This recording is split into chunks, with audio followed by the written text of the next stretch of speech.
News update కోసం channel ను subscribe చేయండి. పక్కనే ఉండే బెల్ సింబల్ ను క్లిక్ చేయడం మర్చిపోకండి. అప్డేట్స్ ని మిస్ అవ్వకండి.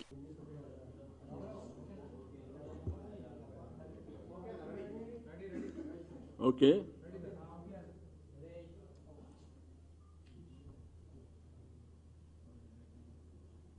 ఎన్నికల తర్వాత రాష్ట్రంలో మరి ప్రజల సంక్షేమం అభివృద్ధి కార్యక్రమాల్లో భాగంగా ఈరోజు గ్రేటర్ హైదరాబాద్ పరిధిలో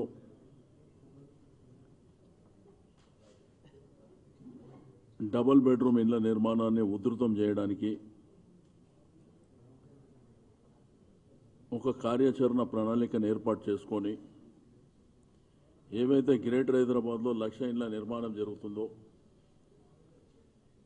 దాన్ని స్పీడప్ చేయడానికి మరి ఒక కార్యాచరణ తయారు చేసుకోవడం జరిగింది.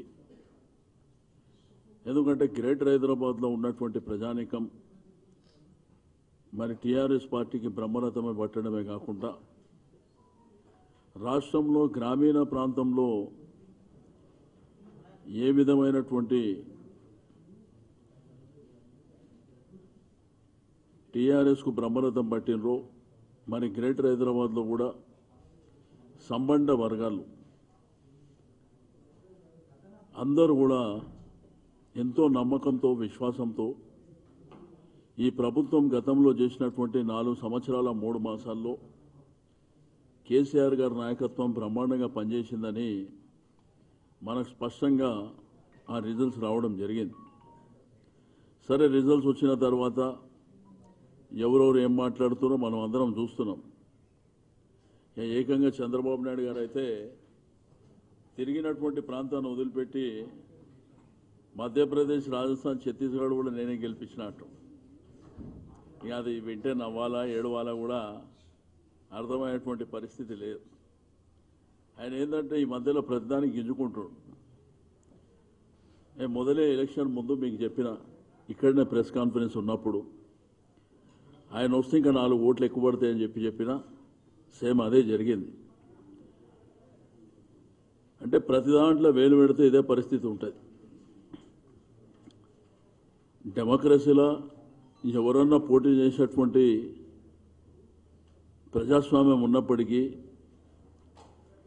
మరి ఏది పడితే అది, నేను నిన్న మొన్న చూస్తుంటే కూడా బీసీల గురించి అసలు మాట్లాడే నైతిక అర్హత ఎవరికైనా ఉందా అని నేను అడుగుతున్నా. ఇప్పుడు మాట్లాడేటువంటి నాయకులు ఏ రోజన్నా ఒక నిబద్ధతతోని బడుగు బలహీన వర్గాలు, హరిజన గిరిజన మైనారిటీలు, వెనుకబడిన తరగతుల కోసం ఏ రోజు కూడా మీరు ప్రభుత్వాలు ఉన్నప్పుడు ఆలోచన చేయలే. మొన్నటికి మొన్న మీకు అందరికీ తెలుసు, గత సంవత్సరం 3 రాజ్యసభలు వస్తే 2 రాజ్యసభలు బీసీ వర్గాలకు ఇచ్చినటువంటి పార్టీ మా నాయకుడు కేసీఆర్ గారు. వెనుకబడిన తరగతులు, అట్టడుగున ప్రజానీకం పట్ల తనకున్నటువంటి విశ్వసనీయత మనందరికీ తెలుసు. ఏకంగా శాసనసభ స్పీకరే బీసీ మధుసూదనాచారికి ఇవ్వడం జరిగింది. కౌన్సిల్ చైర్మన్ స్వామి గౌడ్ గారికి ఇచ్చారు. కౌన్సిల్ వైస్ చైర్మన్ కూడా విద్యాసాగర్ రావు గారికి ఇచ్చారు. నీకు ఫీజు రియంబర్స్మెంట్ పట్ల బీసీ వర్గాల పిల్లలు బాగుపడుతున్నారని ఆ కార్యక్రమాన్ని కంటిన్యూ చేశాను. ఏదైతే కళ్యాణ లక్ష్మి ద్వారా ఫస్ట్ ఎస్సీ ఎస్టీలకు ఉన్నటువంటి కళ్యాణ లక్ష్మి బీసీ వర్గాలకు కూడా వర్తింపజేసి ఆ పిల్లల పెళ్లికి కూడా పూర్తి స్థాయిలో అండదండలు అందించినటువంటి వ్యక్తి.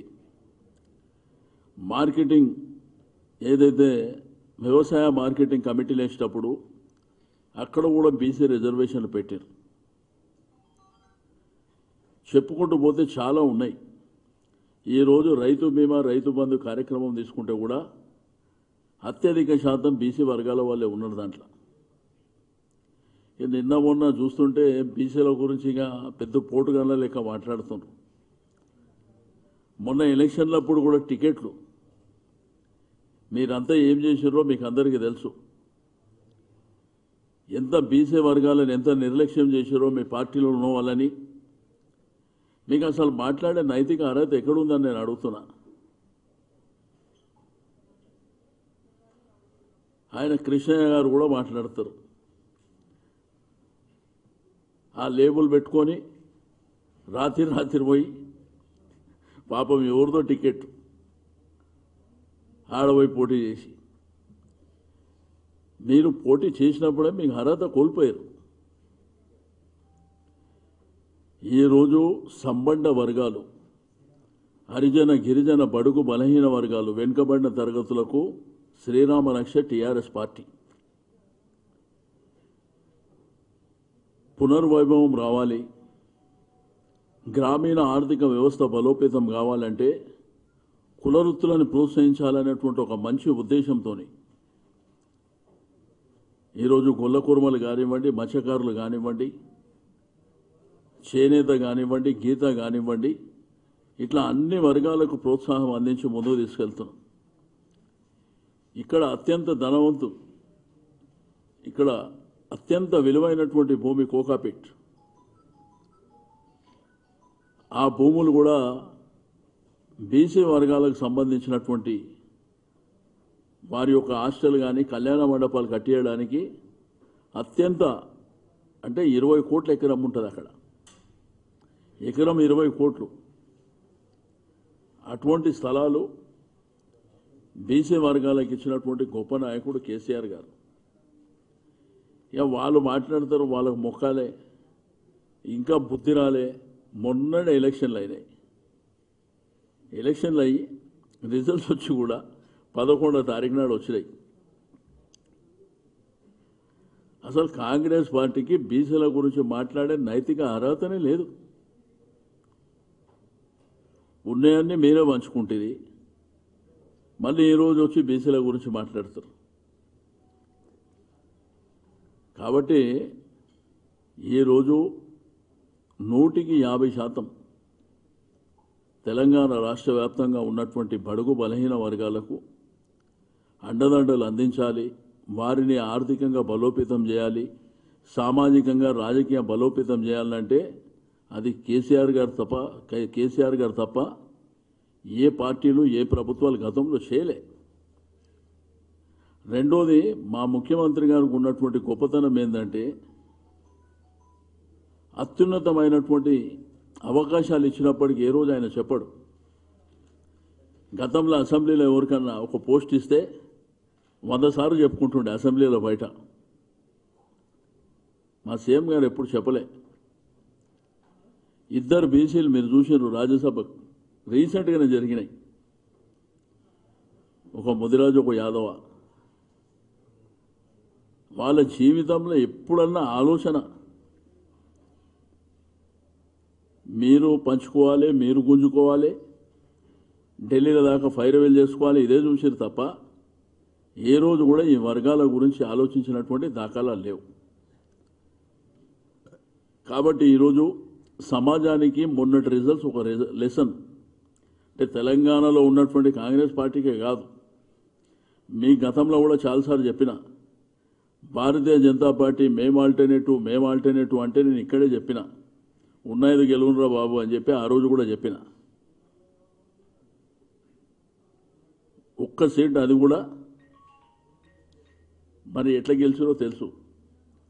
అక్కడ జరిగినటువంటి ఎలక్షన్స్లో ఇక ఎంత గొప్పగా మాట్లాడారంటే దానికి ప్రైమ్ మినిస్టర్ గారు, ఇక మిగిలిన మంత్రులు, ఇక ఉన్న లేని చీఫ్ మినిస్టర్స్ అంతా తిరిగి, ఇక చంద్రబాబు నాయుడు గారు అయితే కాళ్ళకు బల్పం కట్టుకొని తిరిగే అన్నీ దొంగ మాటలే.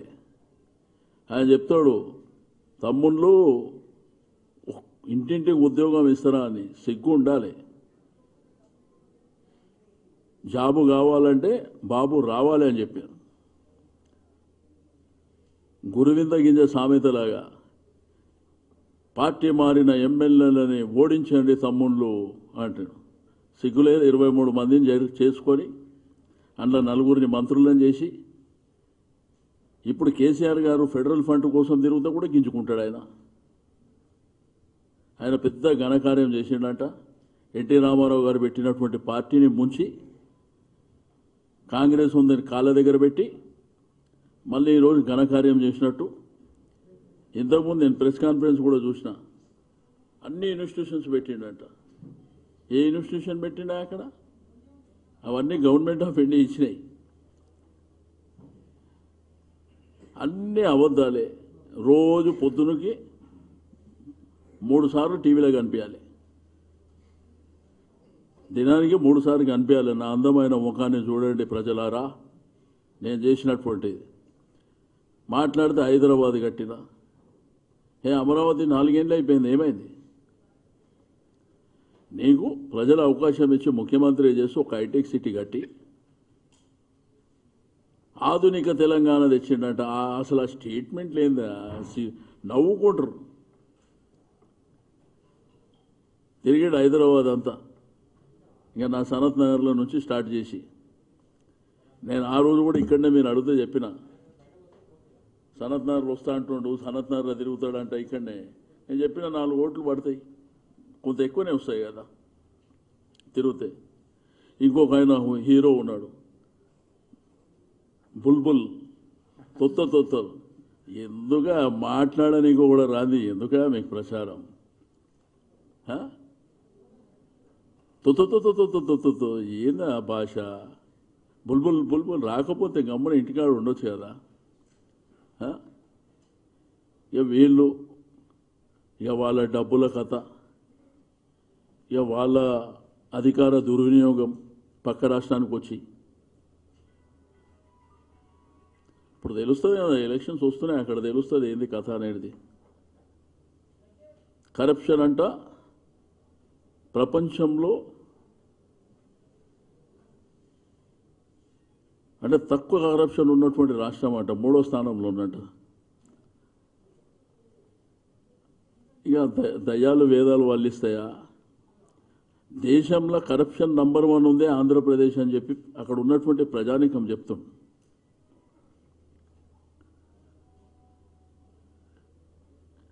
మాట్లాడితే ఏదంటే అది ఏది నోటికి వచ్చింది. మరి ఎన్ని రోజులు ప్రజలు ఇంకా అందమైన ముఖాన్ని చూడాలనో రోజు టీవీలో మా మీడియా మిత్రులు కూడా లైవ్లు పెడుతున్నారు. అయితే గంటలు పెట్టేస్తారు. ఎన్ని గంటలు మరి ఎంతసేపు చూడాలనో ఆయన నాకు అర్థం కాలే. కానీ ప్రతి దానికి చిల్లర రాజకీయాలు.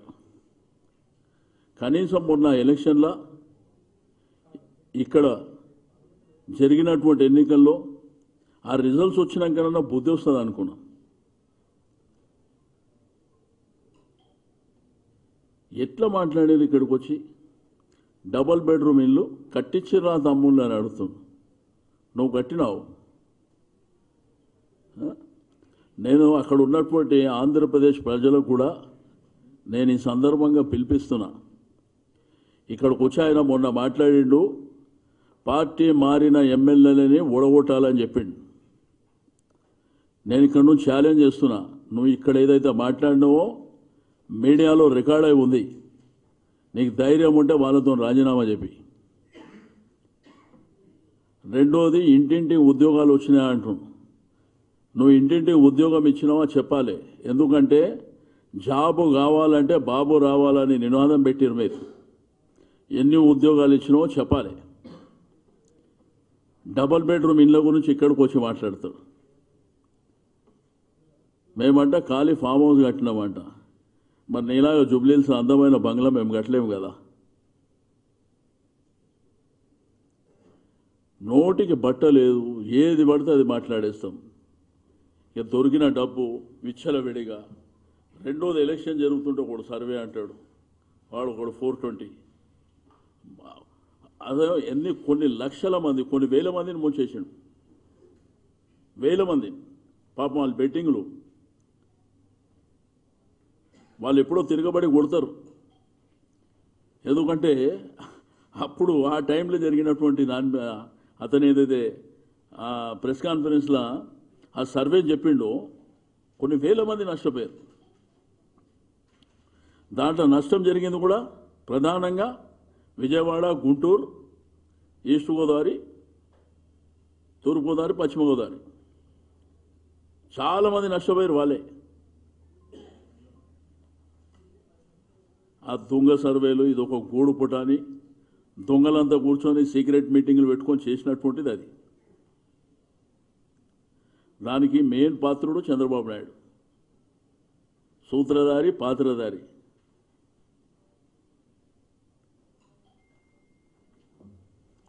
కాబట్టి తప్పకుండా చెప్పినటువంటి మేము ఆల్రెడీ మా మేనిఫెస్టోలో చేసినాం కాబట్టి ప్రజలు మా నాయకుని విశ్వసించారు, మా పార్టీని విశ్వసించారు. రేపు అక్కడ మీరు ఏమేమి హామీలు చెప్పిర్రో రేపు చెప్తాను, అక్కడ సమాధానం వస్తుంది.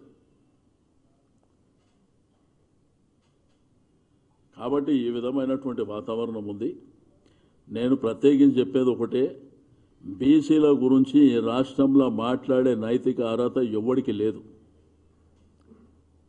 బీసీల గురించి మాట్లాడాలంటే అది టీఆర్ఎస్ పార్టీ మాట్లాడాలి, మా ప్రభుత్వమే మాట్లాడాలి.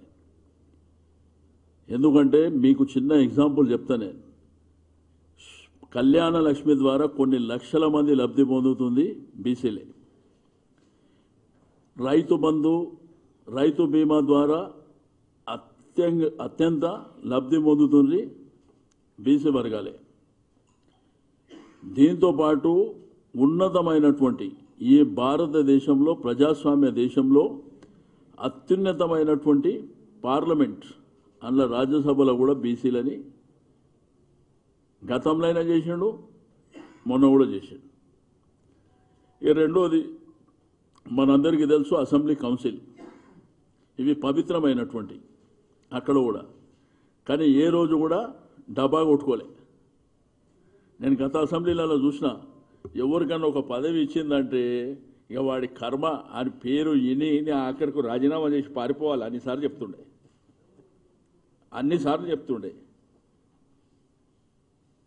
బాలయోగ్యానికి స్పీకర్ ఇస్తే 100 సార్లు చెప్తుండే పారిపోవాలన్న వాటిగా, అమ్మ ఊరికెళ్ళనిచ్చిర్రా బాబు అని చెప్పి. కానీ మా నాయకుడు ఏ రోజు కూడా ఒక్కరోజు కూడా మాట్లాడినటువంటి దాఖలా. కానీ టీవీలో పేపర్లో చూస్తున్న విచిత్రమైనటువంటి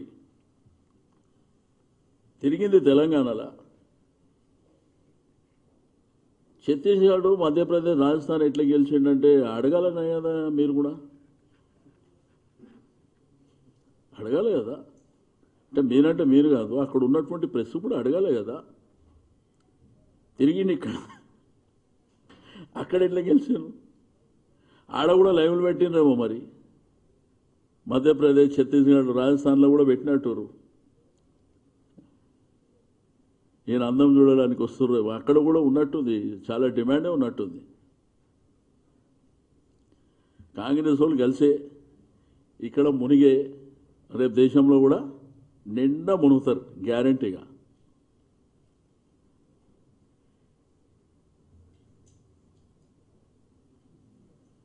ఆయనేమో మంచిగా సినిమాలలో నటించుకోకుండా ఆయన వచ్చి నాదేరా వాస్ ఎట్లా అంటే మాట్లాడితే, అదేం డైలాగ్ మీరు టీవీలలో కూడా కొంత పెట్టారు, కొంత తీసేసారు, ఆ యూట్యూబ్లో నడిపించి బుల్బుల్ బుల్బుల్ అంటుంటే. ఓకే, ఇంకేమన్నా?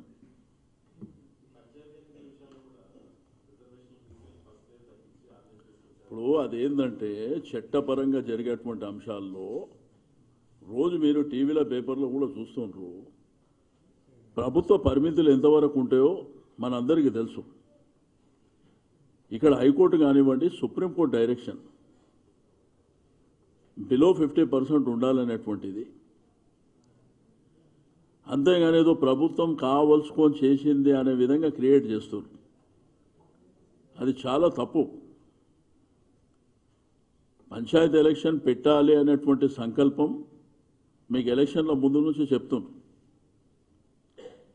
ఏ రోజు ఏ అవకాశాలు ఇచ్చినా కానీ బీసీలకి ఇస్తారు. నేను చెప్పినట్టు 100% మన ముఖ్యమంత్రి గారు, పార్టీ అధ్యక్షుల వారి ఆలోచన విధానం కూడా అదే. ఆయన పదే పదే చాలా సందర్భాల్లో మాట్లాడినప్పుడు కూడా సంబంధ వర్గాలు సంతోషంగా ఉండాలి, ఇప్పటి వరకు అవకాశాలు రాని వాళ్ళకు కూడా మనం అవకాశాలు కల్పిస్తాం, ఒకటి సామాజికంగా, ఆర్థికంగా, రాజకీయంగా బలోపేతం చేయడం ఒకటి. రెండోది చట్టసభల్లో కూడా అవకాశాలు లేనటువంటి కులాలను కూడా, అంటే వాళ్లకు డైరెక్ట్ ఎలక్షన్లో కంటెస్ట్ చేసేటువంటి పరిస్థితి లేనటువంటి వాళ్ళను కూడా నామినేటెడ్ పోస్టులు ఏదైతే ఎమ్మెల్సీ కానీ రాజ్యసభ కానీ అటువంటి పోస్టులు ఇచ్చి వాళ్లకు గౌరవిద్దాం అనేటువంటి కాన్సెప్ట్. అంతేగాని అది కోర్టు ఇచ్చినటువంటి డైరెక్షన్. మీరు కూడా ఎలక్షన్ల ముందు కరెక్ట్ ఎలక్షన్ 1 వీక్ ముందే వచ్చింది ఆ డైరెక్షన్, మీరు కూడా చూసిండ్రు. ఇప్పుడు ఇదేంటంటే మీరు అన్నట్టు ప్రాసెస్ లోపల పోతే చాలా టైం పడుతుంది. కాబట్టి తప్పకుండా ముఖ్యమంత్రి గారు వస్తుండ్రు, వచ్చిన తర్వాత మాట్లాడతారు. ఏదేమైనప్పటికీ నేను చెప్పేదల్లా బీసీలకు అత్యంత గౌరవం ఇచ్చేటువంటి పార్టీ ప్రభుత్వం. ఇంకా ఇస్తారు కదమ్మా, ఇస్తారు కదా, క్యాబినెట్లు ఇస్తారు. సుజనా చౌదరి లెక్క తీసేయారు.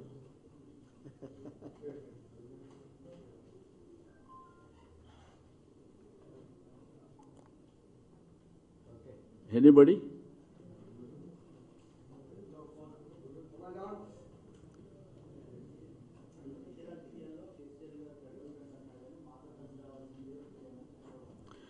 చంద్రబాబు నాయుడు ఎవరండి? ఎవరు? వాటిది 4 నెలలు అయితే పోయేటోడు. ఇంకో 4 months ఎలక్షన్స్ వస్తే స్పష్టంగా ఓడిపోయేటువంటి వ్యక్తి. మాతో కలిసి వస్తే ఎవరు అసలు ఆయన?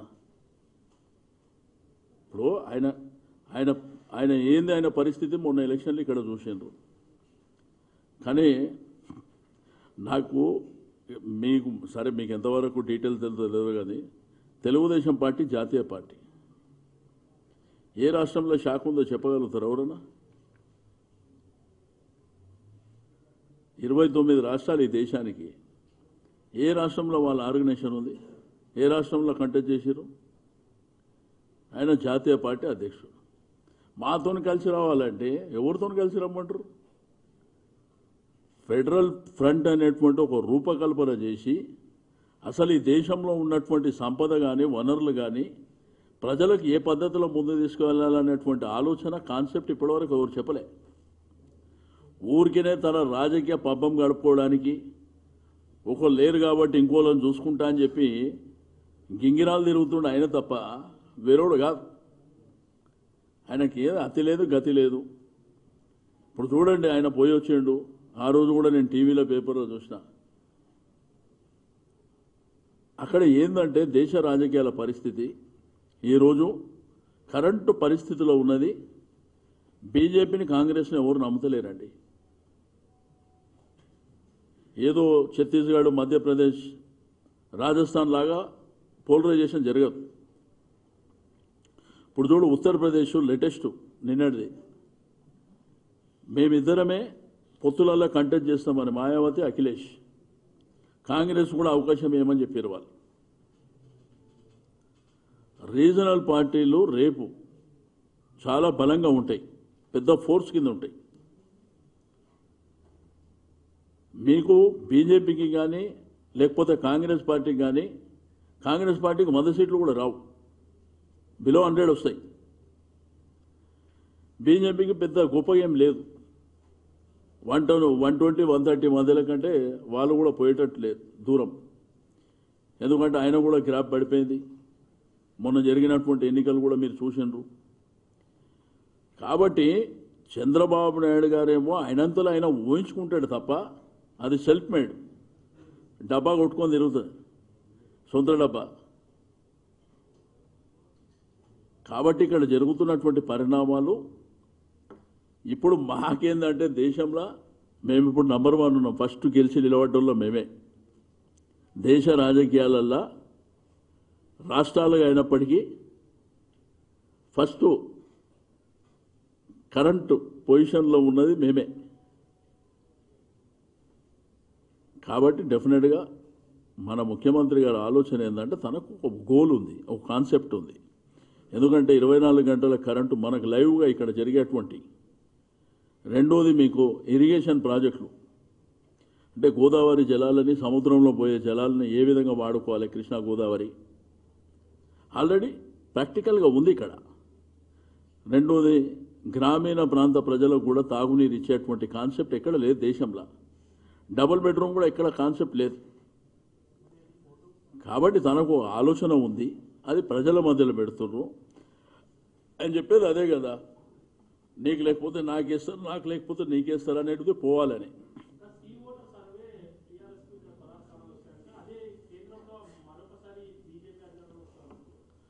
బీజేపీ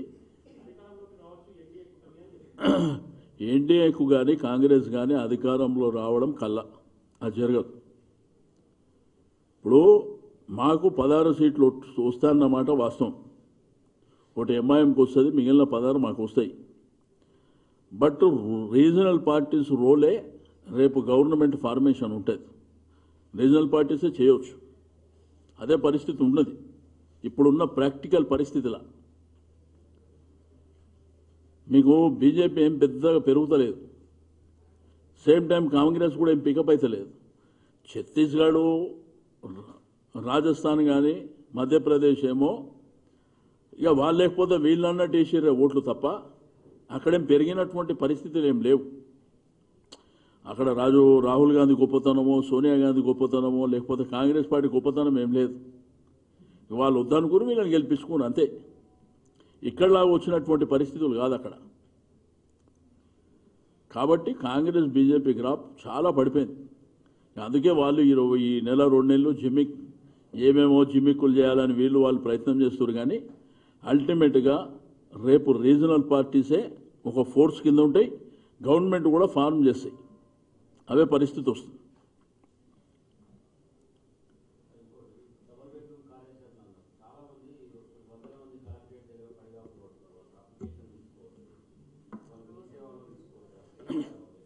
డబల్ బెడ్రూమ్ అనేటువంటిది అప్లికేషన్స్ తీసుకోవడానికి కాదు. అది ఆల్రెడీ అక్కడ కలెక్టర్ గారు ఒక స్టేట్మెంట్ చేశాడు, కలెక్టరేట్లో అప్లికేషన్స్ ఇవ్వరని చెప్పేసి. అప్లై చేసుకునే వాళ్ళు ఉంటే సంబంధిత ఏరియాలో అప్లై చేసుకోండి అని చెప్పింది. బట్ డబల్ బెడ్రూమ్ కాన్సెప్ట్ ఏంటంటే గ్రేటర్ హైదరాబాద్ లోపల ఉన్న స్థలాలు తక్కువ, మనకున్న స్థలాలు చాలా తక్కువ. అందుకే మన సనత్ నగర్ నియోజకవర్గంలో ఏం చేసినామంటే ఎవరైతే పేద వర్గాలు ఉన్నటువంటి 50-60 సంవత్సరాల నివాసం ఉంటున్నారో అవి తీసేసి కడుతున్నాం. వాళ్ళ కోసమే కొన్ని గుడిసెలు ఉన్నాయి, చిన్న ఇండ్లు ఉన్నాయి, అవి తీసి కడుతున్నాం.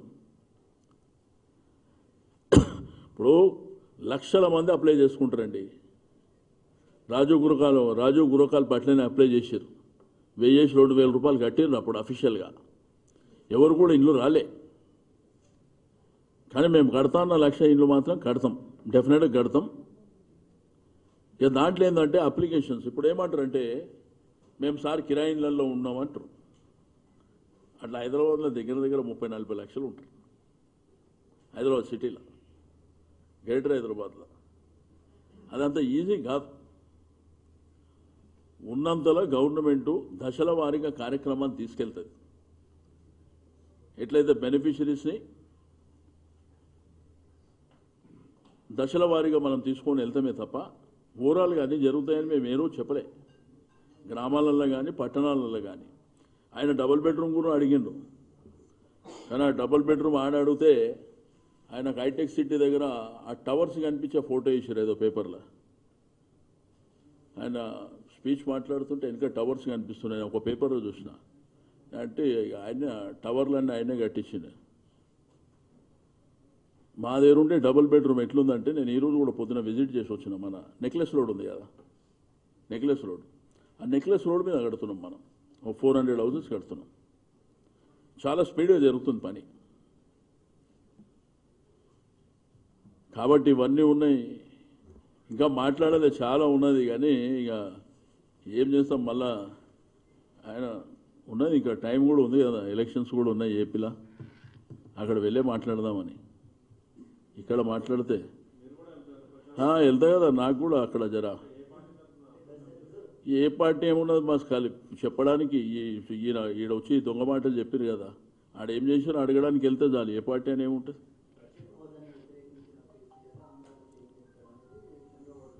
సిగ్గు ఉండాలి. చంద్రబాబు నాయుడుకు సిగ్గు ఉండాలి. ప్రత్యేక హోదా వద్దు, ప్యాకేజీ ముద్దు అనేది ఎవరు? Assembly on record. ప్రత్యేక హోదా గురించి మాట్లాడితే లోపటేస్తా అనేది ఎవరు? పోలీసులకు డైరెక్షన్ ఇచ్చింది ఎవరు?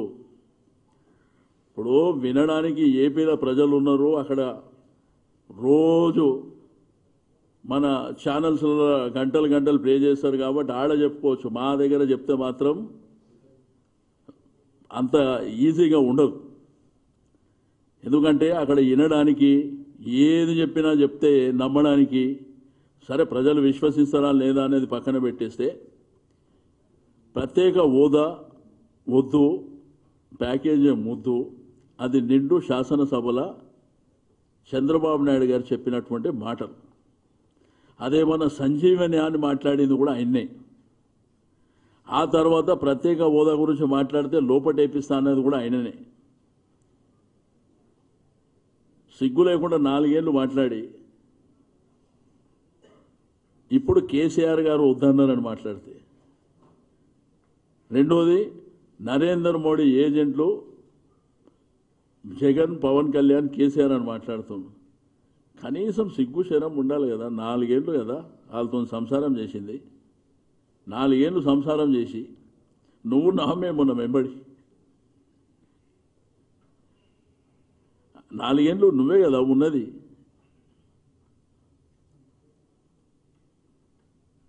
ఇంతకుముందు ప్రెస్ కాన్ఫరెన్స్లో నీకు అంటే ఇండియాలో అనుకుంటా అత్యున్నతమైనటువంటి విద్యా సంస్థలు వచ్చినాయి అని చెప్పిండే నేను ప్రెస్లో. ఇంతకుముందు ఎవడిచ్చిండో చెప్తలేడు. అంటే ఆ పరిస్థితి. వాళ్ళు ఏంటంటే ఎవరినైనా కానీ గ్లోబల్ ప్రచారాలు చేసి ఆ ట్రాక్లకు దించుదామని చూస్తారు. ఉన్నది లేని అబద్ధాలు మాట్లాడి మాట్లాడి మాట్లాడి మాట్లాడి అలవాటు అయిపోయింది. ఒక వైపుననేమో లోటు బడ్జెట్, మాకు ఆర్థిక పరమైనటువంటి ఇబ్బందులు, నీ ధర్మ పోరాటాలకేమో కోట్ల రూపాయలు ప్రజాధనాన్ని పెట్టుకుంటారు. ఏమనంటే ధర్మ పోరాటం, ధర్మ దీక్ష. అదేం దీక్షలో అదేం పోరాటాలు ఏమన్నా అర్థం కావాలి కదా. ఆడికెళ్ళి నేను పోరాటం చేస్తున్నాను, నేను యుద్ధం చేస్తున్నాను అని మాట్లాడుతున్నాను.